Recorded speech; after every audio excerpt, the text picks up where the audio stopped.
Welcome to Talking Beats with Daniel Lalchuk. That's me, and I'm so glad you're here. If you like what we do, I'd love it if you gave us a 5-star rating on Apple Podcasts or wherever you listen. And if you're so compelled, write a review. That really helps, and maybe tell a friend or family member. They might like the show as much as you do. If you want to get involved in the program, visit our website, talkingbeats.com, and click Support the Show, where you can make either a one-time or a recurring donation.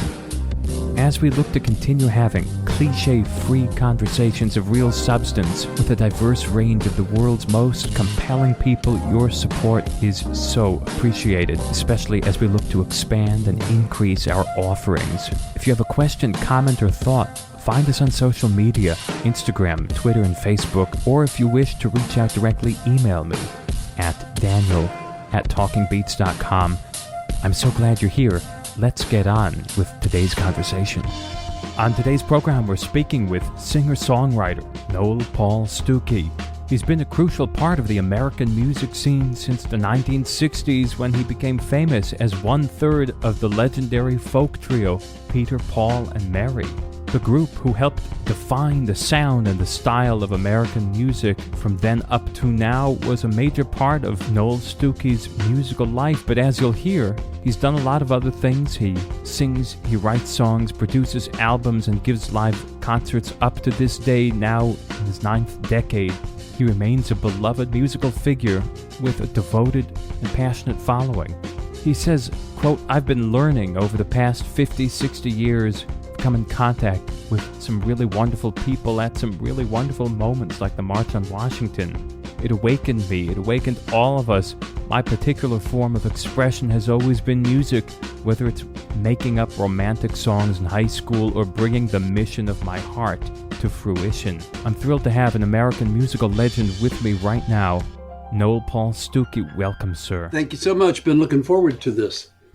It's rare, in today's high-tech society just to do a audio interview or a conversation. It's nice to do it without the video, I think, and I actually think you can get more out of it usually. Well, we'll see. Hopefully I'm not speaking too prematurely, but I don't know. There's something about just chatting like a good old-fashioned phone call that is really nice, and not worry about what's the background and what. Oh, yeah. Maybe in some ways that's a metaphor for folk music as opposed to the current state of pop music, insofar as it communicates directly, authentically, and without bells and whistles. I saw a picture of you playing recently, just a guy on stage with a guitar, and I don't think you had backup bands. I don't think you had dancers and lights and pyrotechnics. It was all in the music. What's going on? What's going on? Carrying that a step further, I lamented about a couple of months ago, watching halftime at the Super Bowl and thinking to myself, my gosh, what? I thought this was about football. And then it occurred to me, being a songwriter, that maybe I should write a song called the Super Bowl, since that seems to be the construct for halftime entertainment now. But what is folk music? You mentioned it before, and I think it's a term a lot of people are familiar with. Me, I'm from the symphonic world, but I try to be a fan and interested in all kinds of music. I certainly do love folk music. I love your music, love other folk artists. But what is folk music to you? Well, it's certainly a lot more broad than just one man, one guitar. I think the impact of folk music on popular music in the early 60s was creating an awareness for a radio listening public that the many local perspectives on life were expressed in different styles, but had a kind of, a ring of day-to-day to them in terms of life and its challenges and its small victories. And so folk music to me is more about attitude and message than it is. As a matter of fact, I wrote a song called Not That Kind of Music that has a first verse that says, is not that kind of music, he said with a smile. It's more about the message and less about the style. And then he played a chord, and each of us would try to learn a part. He brought us all together, singing music from the heart. And it ended up being an homage to Pete Seeger.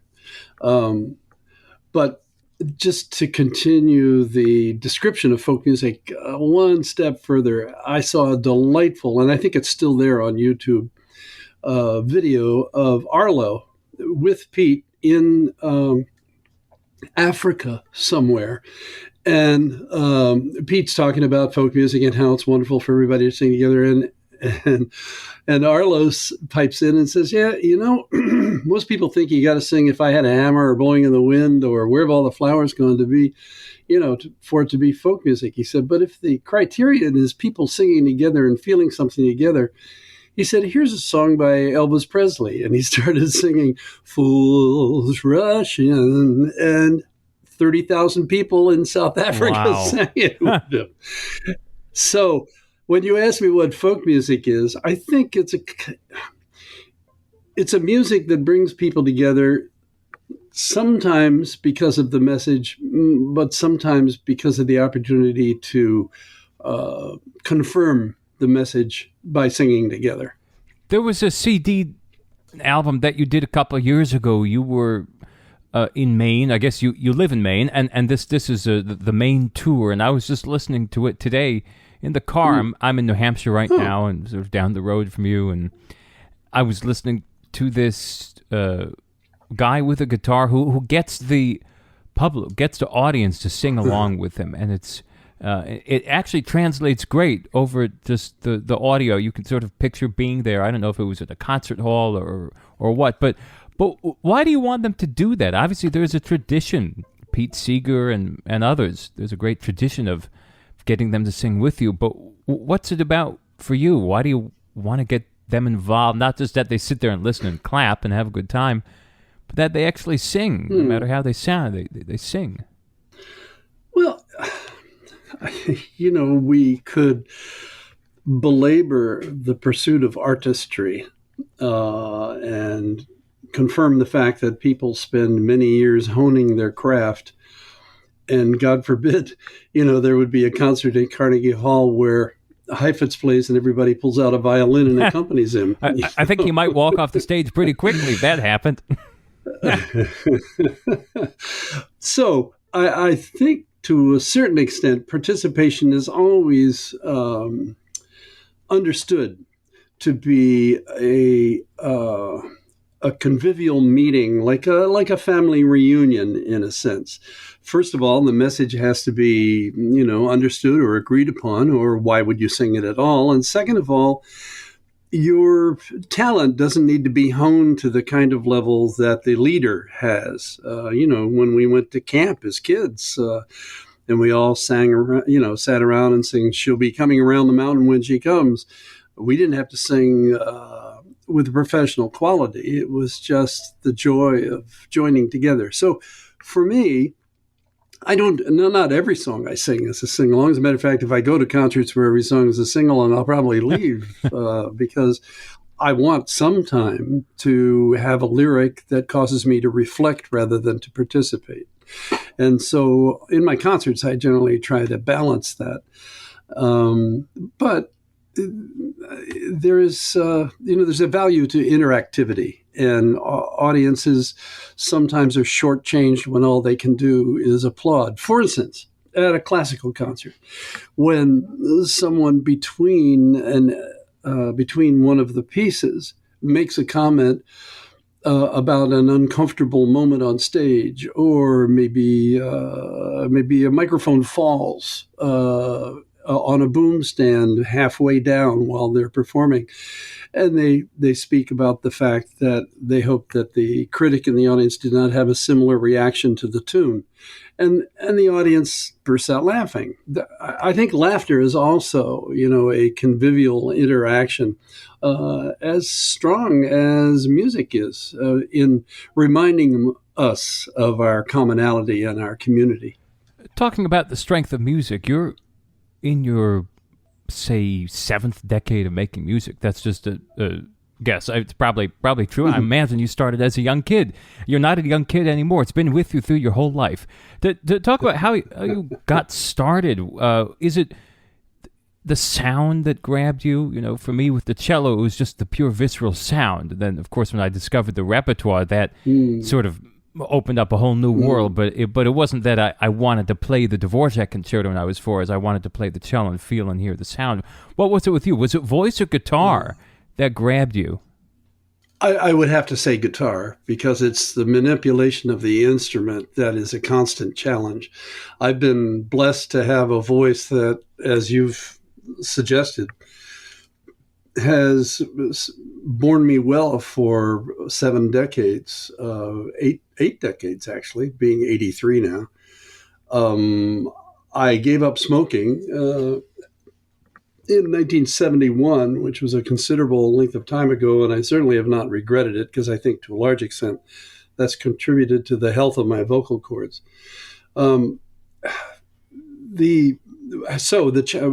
What I'm really trying to say is that the vocal challenge doesn't really exist for me in a way that perhaps it might for a operatic singer, or someone who has to sing on a daily basis without a microphone in front of a large group of people. You know, ever since the advent of microphones, our personal singing styles, I say those of the vocalist, the demands have eased a great deal, and the nuances that are available to someone singing quietly are captured so easily. So, not much of a challenge vocally for me. However, the guitar, because I never had formal lessons, still, if I read sheet music, it's laborious. It's with a great deal of effort, and it really doesn't translate to my fingers very quickly. The upside of that is that it has caused me to strain, to understand, and to recreate those wonderful atonal moments caused by passing notes in a chord. I don't know if you've listened to Peter, Paul, and Mary tracks closely, but to a large extent, I was always the guy that was introducing the major seventh, or the augmented, or the diminished. Do you have? Can you explain to folks, or I don't know if you have it, not to be intrusive, if you have a guitar nearby, could you just maybe say or play what you mean by augmented and diminished and major seventh? Sure. Probably the easiest one to hear is, and I don't even know if it's in tune.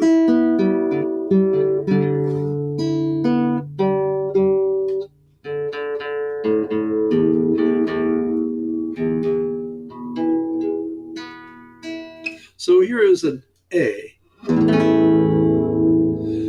And here, by changing one string, one fret, is an A major seventh. Now, it's a subtle difference, but it has a different emotional quality to it. And in the beginning of the Peter, Paul, and Mary trio time together, I was often, because of my love of jazz chords and alternative chords, I was often in conflict with Peter, who was much more of a purist. And I remember him reaching over in the hallway one day and saying, "Noel, you can't play a major seventh on a Woody Guthrie tune." And I said, "Well, you can on some." He said, "But not this one. I think we were doing This Land Is Your Land." However, Deportee, there are songs that have an emotional content to them that sometimes are saluted by playing alternate chords. So I've, over a long period of time, developed a repertoire of either music I've written myself or versions of music that incorporate color chords. Matter of fact, here, I don't know if I can pull this off, and if I can't, you can edit it out.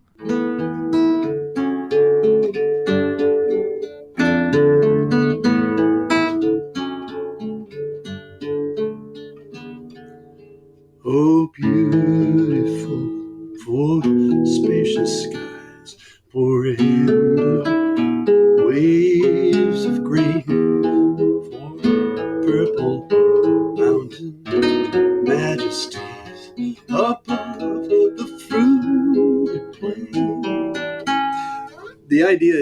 that if there's an emotional quality involved, particularly in a ballad, uh, I think that we are to be encouraged, in a sense, to add colors that enhance the emotional response as well as the understanding of, on a deeper level, of what the song is trying to communicate. What's it like to pick up the guitar, do a little singing, and you know, at your age versus at age 50 versus age 30? You know what? I mean, you said the voice is in good shape, but what about the deep inside? You know, you have all this life experience. It all adds up. We've talked about before on here how Toscanini, the great conductor, said it's all there. Everything you read, every book you read, every conversation you have, every piece you play, it all comes out in the music somehow or another. You know, so you sing a simple phrase like you just did, but somehow different than it was a year ago or 30 years ago. I think that's in the eye of the beholder. We can only bring to our music as performers who we are. And if that should have added depth from when you saw us or heard us in our 20s, 30s, or 40s, then I think that that's a measurement that we're not allowed to know about. I think that that's simply in the hearts of the listener. You got so well known for being 1/3 of the trio Peter, Paul, and Mary, and you know it's no longer going. Mary's no longer live. Who knows what would be happening now with the trio? But she's no longer around. The trio doesn't exist. Do you like talking about Peter, Paul, and Mary, or is it such another part of your past life that you want to move on? It's nice that you put it in those terms, because I'm an evolutionary kind of guy. When the trio stopped touring in 1970, it was essentially because I wanted to get to know my family again. I had just gone through a pretty heavy spiritual experience, and it called me to recognize and to search for what the real value in life was. And it wasn't about success, which certainly, as you've mentioned, the trio had in abundance. It was more to be a successful father, and to be as honest and forthright in all of my life as I could be. And so to recall the early years of Peter, Paul, and Mary is kind of interesting and sobering at the same time. Parts of it were sad. Some of the choices that I made, I regret now. But then when we got back together again after what we affectionately referred to as time off for good behavior in 1978, I think we brought a kind of maturity to the creation of the songs, both in terms of our writing and in terms of our arrangements, and some knowledge from the solo years that we had spent apart. And so that grew and continued to grow into the capacity to express ourselves individually as well as a group. And don't you find it kind of curious? I do, that the name of the group that we ended up choosing, though we had, the Willows was one of the titles that we might have gone with in the early 60s. We chose Peter, Paul, and Mary, which, my middle name notwithstanding, became a vehicle, a logical vehicle, really, for us to step onto stage for 10 minutes every concert night and do a solo piece, whether it was comedy or whether it was music. And that sort of created, I would say, a safeguarding balance for the personalities of the trio. We never felt that kind of, I'm not being understood, or no one recognizes me, or I'm just part of a group that's got a leader and a couple of hit tunes. We each claimed an identity that was our own and somewhat unique to the group. And so we brought that to the group when we were on stage. But in our solo lives, we have continued in those directions with much of the learning that came from working with the trio. And that learning extends not only into our personal performance preferences, which is to be perhaps a bit too chatty on stage, but affable, accessible, amenable, progressive, pointed, political. But it has held us in good stead in our private lives as well. Were Peter, Paul, and Mary best friends off stage? We were never enemies off stage. I think we were misunderstood. We misunderstood each other sometimes, what our goals and ambitions were. And sometimes we took umbrage with the positions that one of us might take on stage in a solo section, and then we would speak to it after the concert.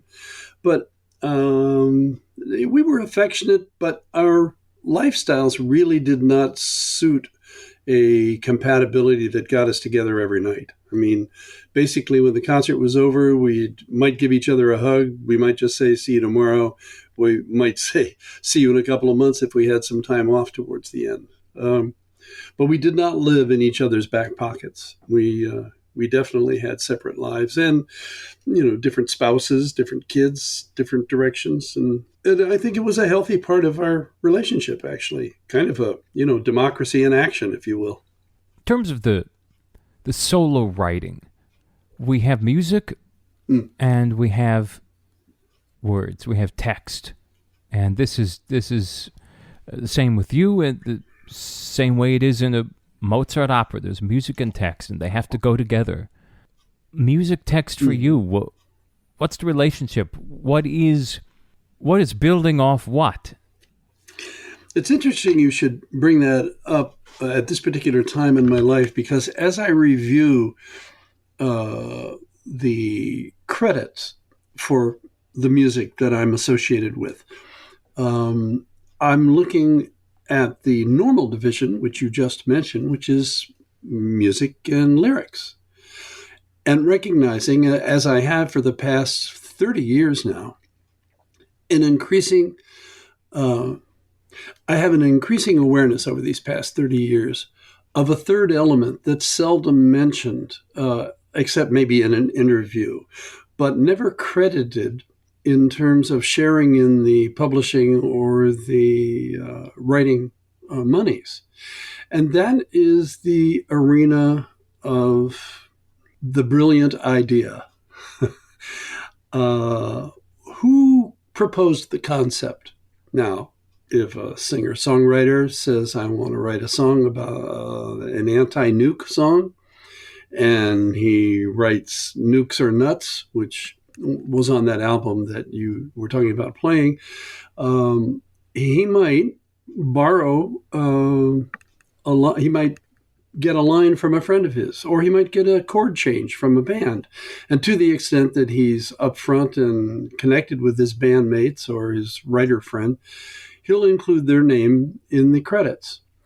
But who gave him the idea to write the anti-nuke? Was it his? Well, if it was, then the two normal divisions of dividing up the music of the monies that come in for the songs seem logical. But lately, I've been aware that some people just come up with great ideas and they mention it to you in a cocktail party. And if you don't let it go, then they really are a participant as well.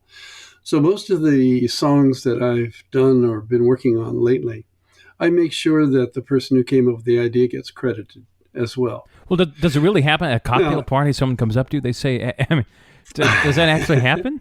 Oh, yeah. What would they say? It Sure. seems a little presumptuous, no, to come up to you and say, you're No. They don't. No. It doesn't happen like that. They don't come up and say, "Hey, why don't you write a song about?" Although that does happen, but that seldom is the writer who gave you the idea. No. This happens when you're standing in a crowd and somebody says, "Oh, you can't get there from here," and you go, "What?" I mean, of course, they probably said it in a Maine accent. "Oh, you can't get that from here, dear," and you're not going to do it in the accent, but you're stuck with this concept. You can't get there from here. What does that mean, and how does that apply to the current political situation we find ourselves in, or the impasse between the far right and the far left? What what is the musical bridge? What is the, I don't mean that just musically. I mean, what is the conceptual bridge that you can build between these two ideologies? So if that were the case, if that were to be the case, and I saw this person again, another part, I'd say, that idea, that phrase the other day that you said, you can't get there from here, I'm turning that into a song. And then inevitably, they'll be kind of blown away or say, oh wow, really? Well, the only reason I said that was, and then they'll give me another line that may end up as a lyric in the song. So if you're open and sensitive, in a way, I lament the fact that the classical training has, to a large extent, with the visible exception of Yo-Yo Ma, created a bank of musicians who are loyal to the page and less than accessible and open to inspiration on a day-to-day or a note-to-note basis. Inevitably, during recording sessions with classical musicians, Peter, Mary, and I, we would sing maybe a part that had occurred to us that would be very nice on a particular song. And the person would have to write it down because they did not play by ear. They did not learn by ear. And in many instances, they wouldn't write it down. They'd be, I thought you wanted a cello player. I'm not a composer. I'm not an arranger. So it's tough. I know what you mean. In a way, I wish every classical player would just be forced to just write a little music now and again, even if no one else heard it other than themselves. I think it would be a great exercise to just say, yes. just play around and even not write something down, just sort of improvise something, a little tune, and even if it was terrible, at least it's not coming straight off the page. I know what you mean. I was put in a situation recently.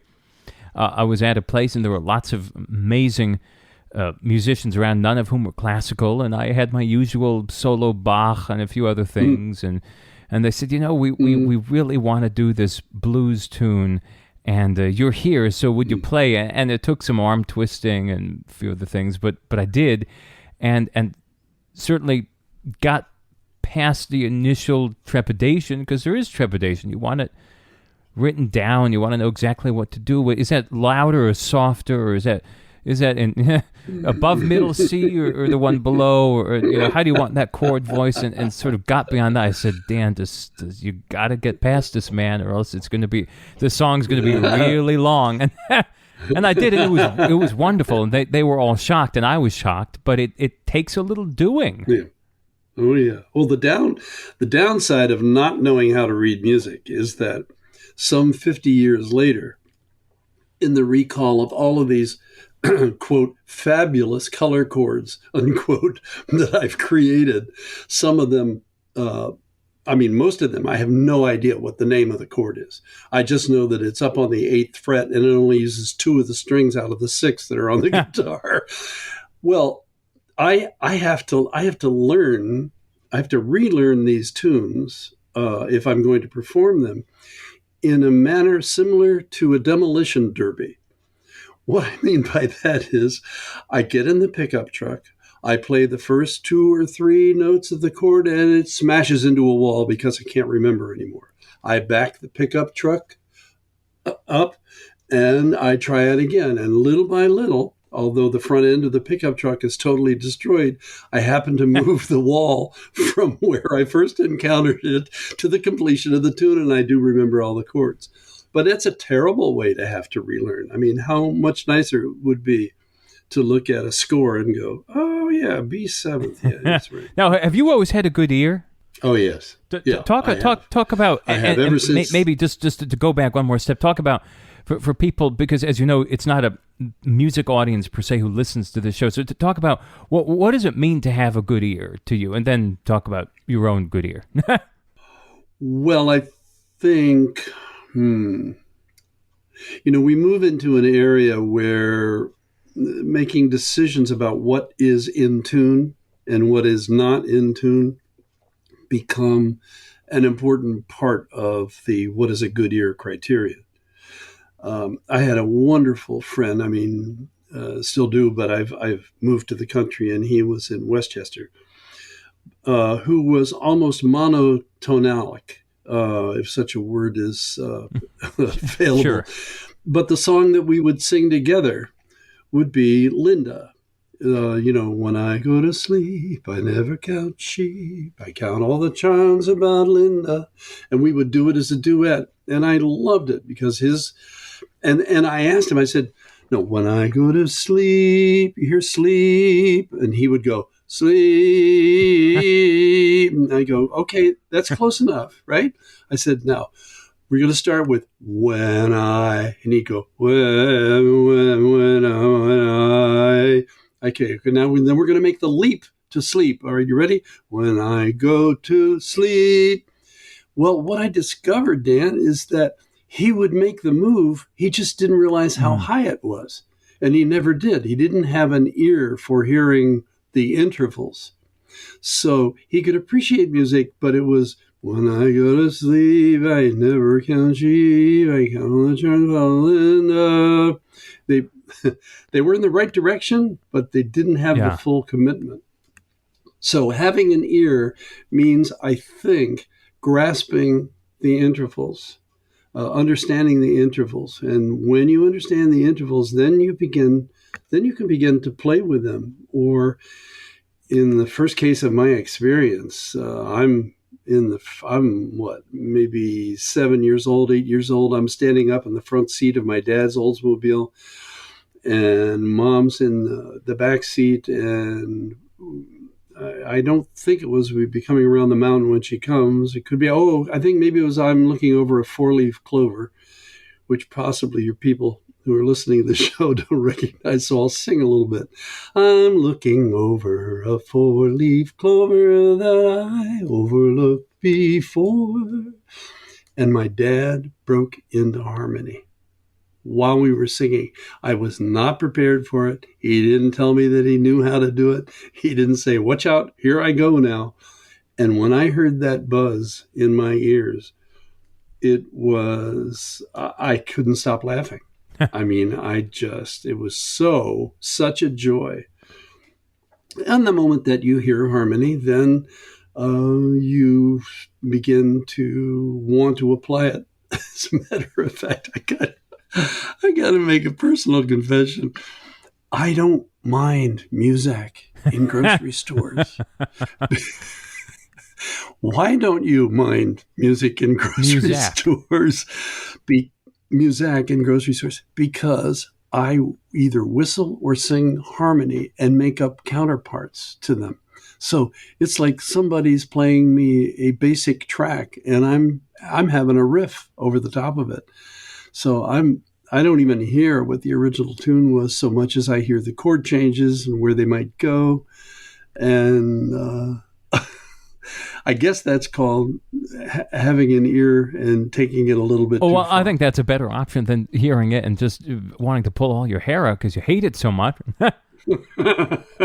or find a new grocery store, I guess. But I mean, I would love to tell. Can I tell you a story about an upcoming album I'm working on? It starts, the story about the upcoming album starts in the probably early 80s. Peter, Paul, and Mary have been back together again for at least 4 years or so. And we are, because we're still quite popular in colleges and auditoriums that have towns that service several colleges, we are on tour with the Dave Brubeck Quartet. Now, I've always loved the Dave Brubeck Quartet, particularly his assembly conceptually of classical perspective and the improvisational skills to be able to play within them, which Desmond and he had in spades. They would sometimes, do rounds with each other, echo each other's lines, create this polytonality that just knocked my socks off. And so to be able to tour with the Brubeck Quartet was just such a thrill. And in the course of doing that, Peter, Paul, and Mary had learned a tune by Tom Glaser, a rewrite of St. Matthew's Passion. he put lyrics to that were, because all men are brothers, wherever men may be, one union shall unite us, forever proud and free. It was a union, he was a lefty, and we loved the tune. Well, because it was from St. Matthew's Passion, it was tailor-made for the Brubeck Quartet to improvise on. So we learned the tune together and put it on an album that eventually came out on Dave Brubeck's release. But in the context of this concert, we were going to do that one song together. Now, I don't know if you have felt the, how shall I say, the hesitation of a jazz musician to embrace fully the folk musician, but there is a tendency to denigrate the amount of chords that are used in folk music by a jazz player. So Paul Desmond drew the short straw, and he was on stage having to introduce three folkies who were going to sing this song with him. So his introduction ran something like this. We're going to bring some people up on stage now to do a tune with us, and I don't know whether we should call it Faz or Joke, which was the combination of jazz and folk. We all knew what he would have preferred to call it, given the invisible nature of the L in the word joke, but the fact was, Faz stayed with me until now, and that's the name of the new album. Faz, I like it. It's catchy. I'm not going to forget it. Faz. I'm releasing an album that has no Woody Guthrie tunes, but has a folk messages clothed in alternative chords. So why another album? I mean, it's just because you can't do anything other than music. Is that a simple explanation? I mean, you got a lot more to say, right? Yes, and I'll stop the moment that I don't. Writing is a large part of the reason that I would go out on the road or make a CD. Though more and more, I think the records that I do put out reflect a collection of other people's artistry. I'll probably work with a half a dozen other people on this new album.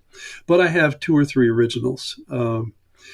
And as long as I'm writing, I'll be performing. And when I'm not, I'll just be admiring other people's work. Yeah, I saw the picture I mentioned earlier. I was just browsing around the internet. I saw a picture of you from a couple of weeks ago on stage with your guitar. I imagine you didn't do tons of playing with live audience during the pandemic, which is still ongoing, with your guitar. How was that? Was it, I mean, were there nerves involved? I mean, I know. Oh, yeah. I had to back the pickup truck. I had to take the pickup truck back a couple of times to be able to remember the chords. But the interesting thing about music with lyrics is, and I might be telling secrets out of school now, and I'm going to be embarrassed when I run into somebody that was at that concert. If I got to a part in the song where my fingers just forgot the roadmap, the lyric holds people together. And, they might have thought I was doing that section a cappella, or they might have thought, well, that's interesting. He just played tempo there on the guitar. Or that's an interesting inversion. I don't remember him recording it like that. So I have a rough time, remembering all of those chords, but I did take that lesson away from the concert. It was a lot of fun. And of course, after a year and a half of not being able to be together in a concert circumstance, albeit this one was challenging because it was outdoors. And so an audience doesn't react in a uniform way when they are so far apart from one another, and the outdoors is commanding their attention more than the artist on stage. What's our ideal setting for a solo concert? A few hundred seats inside? Describe your absolute ideal? What would the hall look like? What would the chairs look like? Everything. I don't think there is one ideal, because you're really, at least in my world, the acceptance of the environment that you're in is the setting that is the most desirable. If it's an audience of 50 people, in a small, not even, well, maybe a club or in a living room, there's going to be a lot more interactivity going on, or at least there should be in my book. A lot more involvement of the audience, a lot of give and take, a lot of ad-libbing. The larger that the hall gets, probably the more focused the performance of the music becomes, until, when you get to the 20, 30,000 seat, arenas or ballparks, you're basically you're almost doing it by rote, uh, unless, of course, you're fortunate enough to have bandmates with whom you can enjoy that special moment. But then at that point, the 5,000 to 30,000 people just become observers, pretty much. Though the exception to that is Peter Yarrow of the trio, who could get anybody to sing. I mean, large numbers of people would all be singing with Peter, because he had brought that talent with him from Cornell, where he went to school, and was featured in a program that I think he possibly had self-named Romp and Stomp, which was a bringing of folk music to the college campuses back when he was part of the college campus. So when you mentioned Peter Yarrow, this is Peter, Paul, and Mary, and you look at him, you look at you, and you two are still good friends, and you play together occasionally, I gather. You clearly you have a lot of respect for him. What is he? What do you go a little deeper when you say, well, he could get them to do that? What, I mean, that you can't, or you don't like to, or what's, I mean, to put it crudely, what's the difference? No, I think that our two roads of expression, Peter's road and my road, have been drawn towards each other over a period of time since we've known each other. And I certainly have learned a great deal about group singing from him. But, he was my mentor. So in a sense, he is the master of that. And I think Peter has that capacity to be professorial, which some people, respond to obediently when they're told to sing some part. He's also childish and engaging and totally silly. Like he'll start off singing Puff the Magic Dragon, and people can't help themselves. They'll start singing with him, and he'll stop right in the middle of the first verse, put his hands on his hip and said, "Who told you could sing along with me?" And everyone knows that he's kidding. I mean, it is that combination of all of those little quirky things that makes Peter who he is, that make an evening with him and singing along with him so special.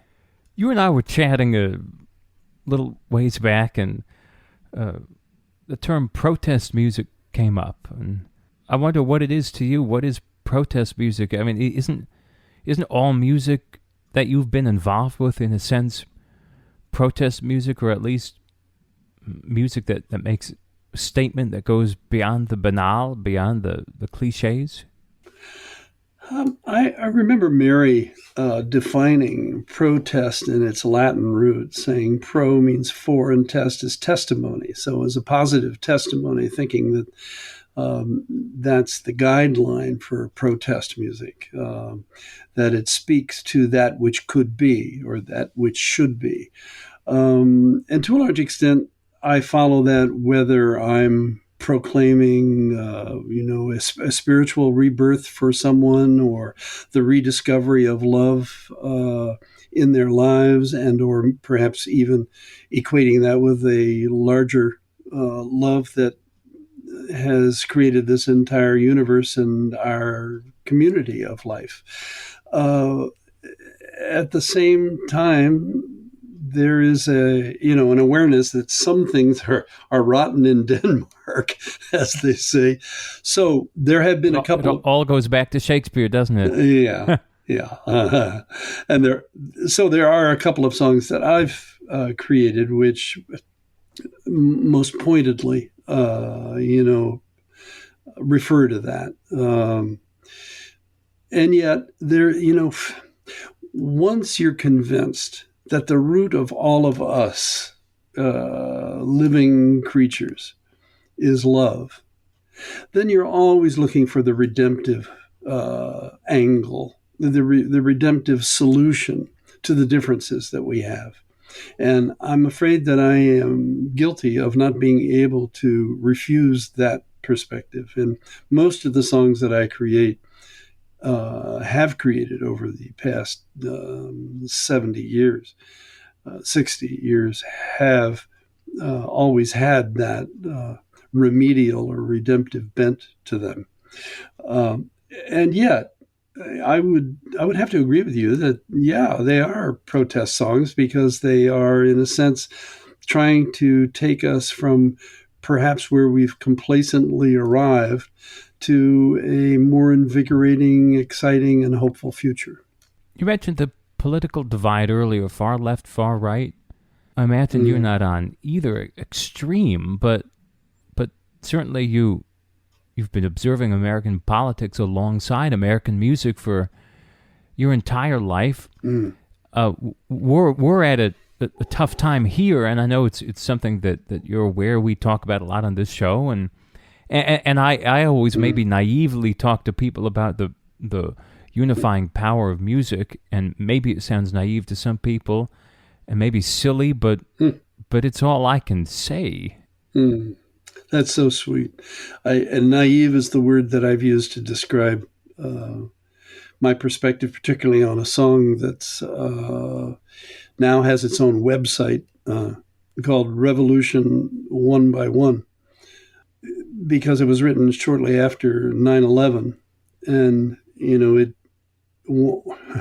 in the face of that kind of evil incarnate, whether no matter which side of the tragedy you are, whether you're related to a victim or whether you are someone whose home has been destroyed in a foreign war and families have been killed and now you have nothing left to live for. The fact that there is no earthly resolution, no political answer for these divisions, beg the question then, well, since all of humanity yearns for resolution, where can we find an answer? And I recognized at some point that, as naive as it might be, this is a one-by-one challenge. That's why the lyric says, I'm going to start a revolution. I'm going to take it to the street. I'm going to smile at every solitary person that I meet. I'm going to wave at total strangers, no matter where they're from. I'm going to start a revolution, and I'm going to win it one by one. And my favorite part of the song is a bridge that happens a little later that says, but we're a raggle-taggle army. We got no uniform or guns, but we've been called by coincidence. So maybe we're the ones to take this revolution to the street, smile at every solitary person that we meet, wave at total strangers, no matter where they're from. We're going to start a revolution and we're going to win it one by one. I think that's how we're going to get out of this, is by giving each other the respect and admiration for stepping out on a unique and most personal level to make the other person comfortable. Whether that's a crinkle behind a mask that you're wearing at the grocery store when you almost run into their cart of groceries, or whether that's allowing somebody to pull out into traffic ahead of you, or whether that's opening a door for somebody coming in or coming out of the post office. I think that therein lies the victory, with each of us taking that role unto ourselves and making the world a better place. The songs you're doing now, are you I don't know what you like to do. You like to take a walk out in, I don't know where in Maine you are. You like to walk around the wilderness there up in Maine and think of words. Did you sit with a guitar? I mean, what are you going to do when we get off this? And what's your schedule? What's your habits? Well, thank you, Daniel, for the encouragement to go do that.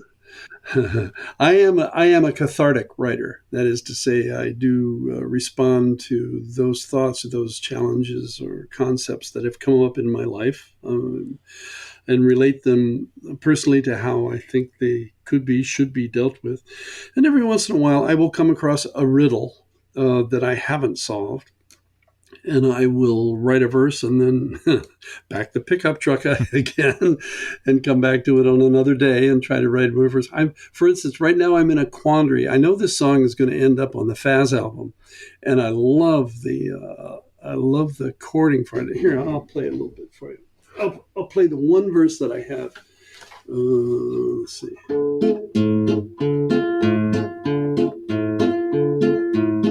We are the fun police. Do you have a license for that smile? What makes you think that you have got the right to bring that light into this darkness? We are the fun police. Now, the quandary here is, the statement I'm making is that this absurd group of people are going around diminishing the joy. Who are they? Where do they come from? Why do they do that? And should we obey them? And I don't know if I'm going to be able to pull that all together in 2 or 3 more verses and a bridge. But therein lies the fun and the challenge of responding to the grimness that we see around us, and saying it doesn't have to be that way. So when can we look for the album? Probably mid-November, if all goes well. I have about 8 or 9 tunes towards it, and Lord willing, the creek don't rise and the fun police go back into hiding. I should have something by mid-November. Well, we'll look for it. Noel Paul Stookey, I feel like your disposition is very youthful in a way. You think it's because of music, because of the optimism you naturally have in you, or just the sort of a lightness you have about you? Well, thank you. I was privileged to be raised as an only child by 2 very loving parents.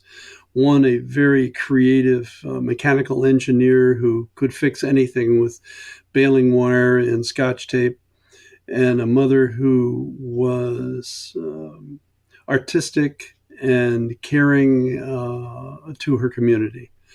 So, between those 2 pillars in my life, how could I possibly turn out resentfully? I am just blown away, and which brings up another question, and that is one of entitlement. We live in an era where the advantages of some seem to overwhelm the disadvantages of others. And I think we need to begin to recognize that the advantages of some are sometimes even as esoteric as having 2 parents. And that we have to be sensitive to the fact that many people are not even given that as a starting point. And so we have to find means to equalize their opportunity by affording them the luxury of believing in them in the way that perhaps their absent parents could not. And that, to me, is, that's the big challenge we're facing. And maybe you'll be part of the route to show us out of that. And I guess we'll find out. We'll find out mid-November. We'll find out as we listen to you, as we reflect on the music and the words, and we give a wink and a nod behind our mask at the grocery store, and who knows what good that'll do. And maybe when I'm in the store, I'll try to do some harmonizing myself, take a page out of your book, sir. Oh, that's wonderful, Dan. Thank you for your encouragement. I really enjoyed our conversation today. Bless you, man. You've been listening to Talking Beats with Daniel Elchuk. The original theme music is by Ronald Barkham. The content coordinator is Nathaniel Mosey, and Doug Christian is executive producer. We invite you to subscribe and leave a 5-star review on Apple, Spotify, or anywhere you get your podcasts. You can support us at patreon.com/talkingbeats. That's patreon.com/talkingbeats. And be sure to check us out on social media. We'll see you next time on Talking Beats with Daniel Elchuk.